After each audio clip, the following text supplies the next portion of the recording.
ఈరోజు ఆంధ్రప్రదేశ్లో ఎన్డీఏ కూటమి గవర్నమెంట్ చేస్తున్నటువంటి పనితీరు, ఎమ్మెల్యేలు చేస్తున్నటువంటి పరిస్థితులు, అదేవిధంగా నాయకులు చేస్తున్నటువంటి ఇల్లీగల్ బిజినెస్లు, వీటన్నిటిపైన కాంగ్రెస్ పార్టీ తరఫున తిరుపతి జిల్లా అధ్యక్షుడిగా నేను మీ ముందుకు రావడం జరిగింది. ఈరోజు తిరుపతి జిల్లాలో ఎక్కడ చూసినా గ్రావెల్ క్వారీలు అసలు విలువతాండం ఆడుతూ ఉన్నాయి. అసలు పర్మిషన్ లేకపోయినా కూడా అధికారులను అడ్డుపెట్టుకొని, పోలీసులను అడ్డుపెట్టుకొని వీళ్ళందరూ కూడా విపరీతమైనటువంటి కబ్జాలకు గురి చేస్తూ ఉన్నారు. దీన్ని కాంగ్రెస్ పార్టీ తరఫున నేను తీవ్రంగా ఖండిస్తూ ఉన్నాను. సత్యవేడ నియోజకవర్గంలో చెన్నేరి గ్రామంలో సంబంధం లేనటువంటి పర్మిషన్ లేకుండానే కబ్జాలు చేసి గ్రామం మొత్తం కూడా వందలాది రోడ్లని తోలుతూ ఉన్నారు. నేను దీన్ని తీవ్రంగా ఖండిస్తూ ఉన్నాను. అదేవిధంగానే వరదాయపల్లి మండలంలో కూడా చతురుపక్కం గ్రామంలో విపరీతమైనటువంటి గ్రావెల్ క్వారీలను కబ్జాలు చేసి పూర్తిగా వితౌట్ పర్మిషన్తో వీళ్ళు లంచాలు ఇచ్చుకుంటూ ముందుకు తీసుకుపోతూ ఉన్నారు.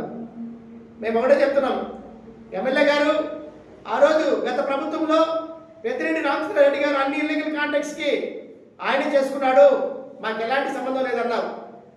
మరి ఈరోజు నీ ప్రోత్సాహంతో జరుగుతుందా, లేకపోతే ఏ అధికారి ఏ యొక్క లీడర్ ప్రోత్సాహంతో జరుగుతుంది? మీరు సమాధానం చెప్పాలని ఎమ్మెల్యే గారు నేను ప్రశ్నిస్తూ ఉన్నాను. ఎందుకని ప్రజల సొమ్ముతో మీరు ఆడుకుంటా ఉన్నారు? సత్యవేడలో ఎన్ని సమస్యలు ఉన్నాయి? ప్రభుత్వ హాస్పిటల్లో ఎలాంటి బెడ్స్ లేకుండా, ఎలాంటి ఇబ్బంది పడుతూ ప్రజలకు సరైనటువంటి ట్రీట్మెంట్ అందకుండా సత్యవేడ నియోజకవర్గం మొత్తం కూడా అల్లాడిపోతూ ఉంటే దాని గురించి పట్టించుకునే దిక్కు లేదు సత్యవేడ నియోజకవర్గంలో. అదేవిధంగా ఎస్సీ, ఎస్టీ, బీసీ సంక్షేమ హాస్టళ్లను ప్రభుత్వాలు నిర్వీర్యం చేసి మూసేస్తూ ఉంటే దాని గురించి పట్టించుకునే దిక్కు లేదు. పేదవారు ఎలా చదువుకోవాలి, ఏ విధంగా ముందుకు పోవాలి?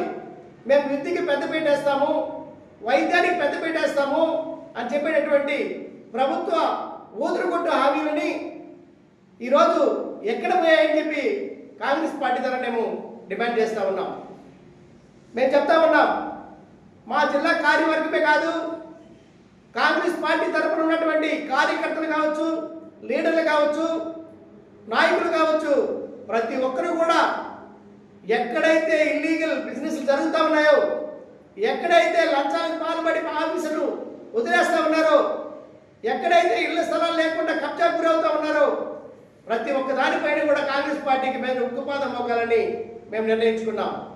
మేము జైలుకు పోయినా పర్వాలేదు, తప్పనిసరిగా ప్రతి ఒక్కరిని దీనిపైన తీవ్రమైనటువంటి పోరాటం చేస్తామని మేము కాంగ్రెస్ పార్టీ తరఫున ఎమ్మెల్యే గారికి, తెలుగుదేశం ఎన్డీఏ కూటమికి హెచ్చరిస్తూ ఉన్నాం. మీ ఇష్టం ప్రకారంగా మీరు చేయడానికి కాదు ప్రభుత్వం ఉండేది, మీ ఇష్టం ప్రకారంగా కబ్జాలు చేసుకోవడానికి కాదు ప్రభుత్వం ఉండేది.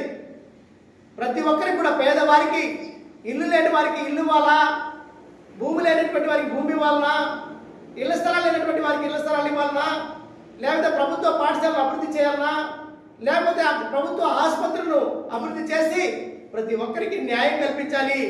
అదేవిధంగా చీకటితో ఉన్నటువంటి గ్రామాలకి చీకట్లు నుంచి బయటపడేయాలని చెప్పి మేము కాంగ్రెస్ పార్టీ తరఫున డిమాండ్ చేస్తున్నాం. అది పోయి వచ్చిన వెంటనే గ్రావెల్ క్వారీలు ఎక్కడున్నాయి, మెటల్ క్వారీలు ఎక్కడున్నాయి, ఎక్కడక ఏ యొక్క దీన్ని కబ్జా చేస్తామో, ఏ కొండలు కబ్జా చేస్తామని చెప్పి వీళ్ళ ఇష్ట ప్రకారంగా పోతా ఉంటే మాత్రం చూసి సహించే ప్రసక్తే లేదని చెప్పి ఈ సందర్భంగా తెలియజేస్తూ ఉన్నాను. కాంగ్రెస్ పార్టీ ఉన్నప్పుడు అనేక ఉన్నటువంటి గుట్టలుగా ఉన్నటువంటి కొండలను కూడా ఈరోజు వైసీపీ ప్రభుత్వము కూలీ చేసి మొత్తం సదరంగా తినేసింది. మళ్ళీ ఇప్పుడు వచ్చినటువంటి ఎన్డీఏ కూటమి మళ్ళీ కూడా వాళ్ళు కూడా అదే పని తంతు అయితే వాళ్ళకి మీకు ఏంటయ్యా అసలు పోలిక అని చెప్పి నేను చంద్రబాబు నాయుడు గారు అడుగుతా ఉన్నాను. మీరు మంచి అనుభవ వ్యక్తులని ప్రజలందరూ కూడా మీకు పట్టం కట్టడం జరిగింది. ముఖ్యమంత్రిగా మీరు దీన్ని కూడా దీన్ని సహించాలని మేము నమ్ముతున్నాం. ఒకవేళ మీరు సహించినా సహించకపోయినా కాంగ్రెస్ పార్టీ తరఫున పోరాటం చేయడానికి సిద్ధంగా ఉన్నాం. అది మాత్రమే కాదు, ఈరోజు